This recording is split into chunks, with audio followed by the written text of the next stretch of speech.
Dahil sa bagong taon ganyan mga ka-farm, gagawa kami ng bibingka mga ka-farm. Kumbaga tinatawag ito ng bibingka sa baryo mga ka-farm. Kasi walang lutuan ito ng cake, cupcake, walang lutuan sa amin mga ka-farm. Kaya ang madaling gawin sa aming baryo mga ka-farm, ito lang bibingka na singawan o bibingka na yung niluto talaga ng apoy. So ito mga ka-farm, tingnan nyo mga ka-farm. Matapos natin lagyan ang sisidlan ng minasa na bibingka mga ka-farm.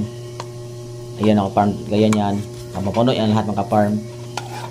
Saka natin yan pasingawan mga ka-farm. Ayan mga ka-farm, mamalipat ang mapuno lahat mga ka-farm.